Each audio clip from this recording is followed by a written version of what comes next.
Good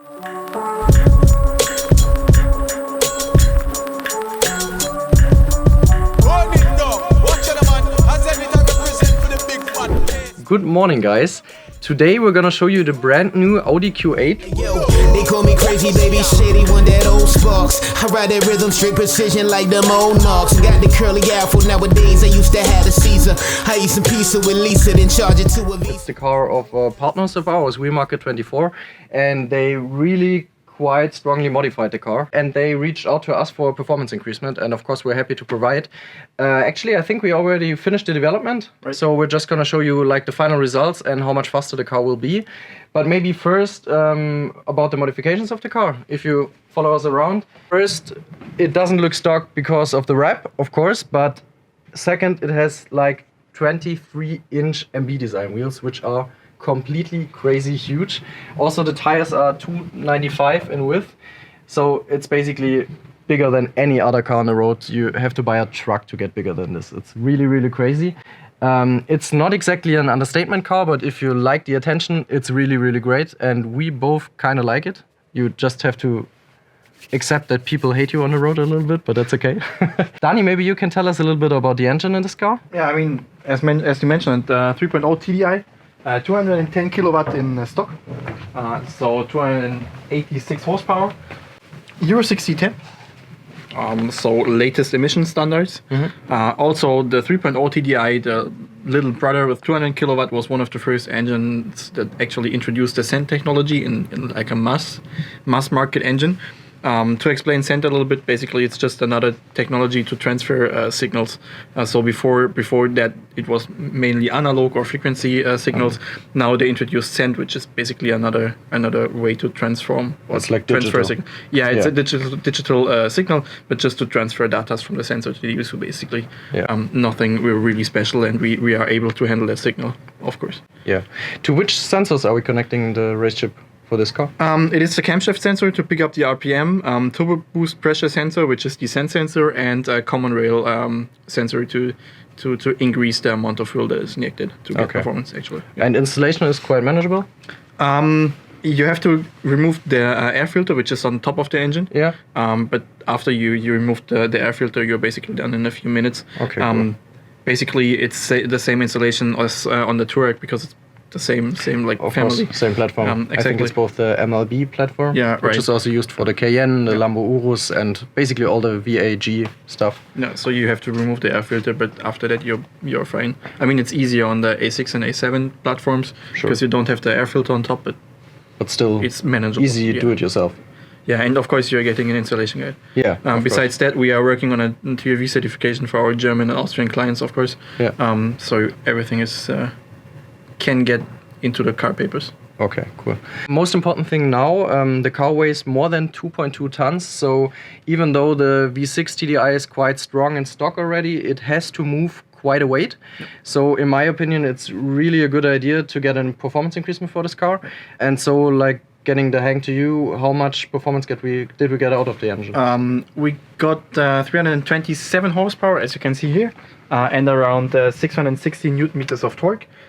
This Q8 is in terms of newton meters a little bit weaker than we actually used to on the 3.0 TDI. Yeah. Most of the 3.0 TDIs with 210 kilowatt, we are getting to around 680, 85 around that area.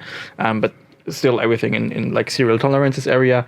And should really help to transform the car, especially with the 23-inch rims and 295 tires. It should really help to increase the performance of that car. And the torque curve is basically like you want to have it on a diesel V6. It's typical V6 diesel torque curve and performance curve. So I'm really looking forward to the Autobahn to measure actually the 100 to 200 times and see how fast it will be. Yeah. Yeah, I'm pretty curious because as we know, for diesel engines, torque is maybe much more important than horsepower, in my opinion. But still, it should have a big effect above 100 kilometers per hour. So I think we're going to head there now and see how much faster we actually will be. As we mentioned before, it's not exactly a stock car, so we have like huge wheels and huge tires, which, depending on the acceleration performance, is more bad than good.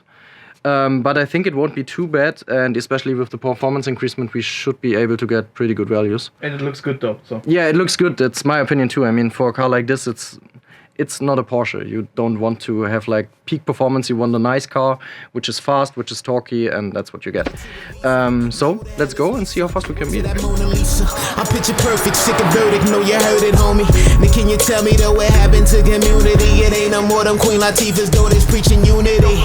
Sipping liquors, they be on that Johnny. Okay, so on the road with the Wheel Market 24 Audi Q8. Basically, it's the latest and greatest SUV from Audi.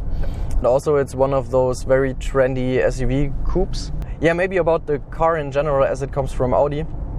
I mean, as always, the interior is just perfect. It's like an A8 just higher above the ground. Especially that black wood here is... Yeah, it's just very, very high quality. Also, the car drives quite good. Especially the engine is really, really torquey, as you are basically used from 3-liter VAG TDI engines. Yeah, but really, really smooth. Like very smooth, yeah. And it's like the latest version of the engine, which also is 60 temp valid, yep. Right? So it performs quite good in stock already. Because you have just loads of torque. But what do you think? I mean, you also drove the car. What do you think about the difference with RaceChip? I mean, the car keeps his smoothness, if you can say it like that. You know what you can expect from the engine. It's perfectly smooth. Like what you expect from a V6 diesel, basically. Yeah. And we kept that for the tune. So that was the target behind the development, to get it perfectly smooth. Also, we are working currently on a TUV certification for the Euro 60 temp. So 210 kilowatt. Engine, which should be done pretty soon.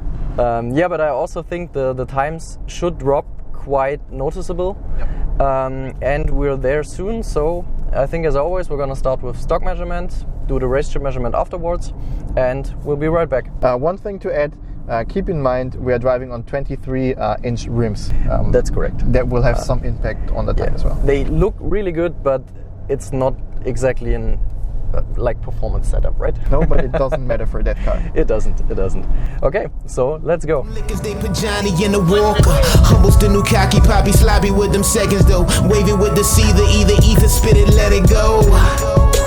Yeah, but I represent for the biggest and baddest, you know. K-Sparks, hold it down, lock it down, select.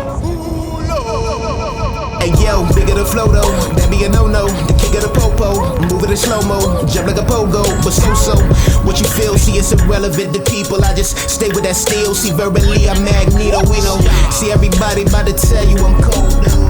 Disrespect you like the prices at Whole Foods. Lyrically offend them, blend them when I end them. Cause K-Sparks stay in the hood just like engines. They Glocks be crazy, that's word to they fat mama. The shots don't graze me, miss shells like Obama. Yeah, but I'm on K-Sparks. Run it down. Watch out, man. Give them back that old spark. Okay guys, so we did the measurement on the Autobahn. We did in stock around 24 seconds, which is surprisingly fast for me at least, because it's pretty close to a Polo GTI and 5 Series 30i, which are not SUVs and a lot lighter. I mean, if you compare it against the Polo GTI, there is around 1 ton between both cars. This is more than 2.2 tons. Yeah, so which is crazy. It's not a lightweight car, of course. And of course the 23-inch wheels. Yeah, of course. It doesn't help to and drop also 295 tires. Yeah, which is like all around 295. Lamborghini level all around. So if you want to like write any comments, the times are slow, put 295 tires on your Golf GTI and see what happens. If you talk about the time with the RaceChip GTS Black, we are below 20 seconds, so it's 19.87, yeah, I think so. Yeah, which is below 20 seconds and just incredible fast for a car with basically that setup, if you ask me. Absolutely. Yeah, I mean, it shows again that while the performance increasement values on the dyno aren't like crazy huge, it still can have a huge impact on the road. Yeah, for sure, because you have like the 50-60 Newton meters is all over the RPM range. That is what it makes a huge difference. I do think the tune is really sun is shining. Bikes are going crazy. Anyway, I do think the tune is really smooth, and that's how it should be. Like, you don't want to destroy the smoothness of the V6. But I I have to say again, I do like the design and the rims and the whole combination to take in Q8 and just drop it to the ground as low as you can. It's Me just, too. Really, I think really it's awesome. I do like it. Perfectly modified Q8. Definitely. Yeah, so I think that's it for the Q8. There will be another SUV coming shortly. It's not a diesel, and it's, let's just say, much faster. So stay tuned. This one will be very interesting also for us guys, because we never drove a car like this. I'm really looking forward to that Italian SUV. Okay, no, you spoiled it. Okay guys, so you might know what we're talking about. I hope you liked the video. If you did, leave us a thumbs up, subscribe to our channel to see the Italian SUV, whatever this can be. Thanks, Dani. Surprise. And see you next week.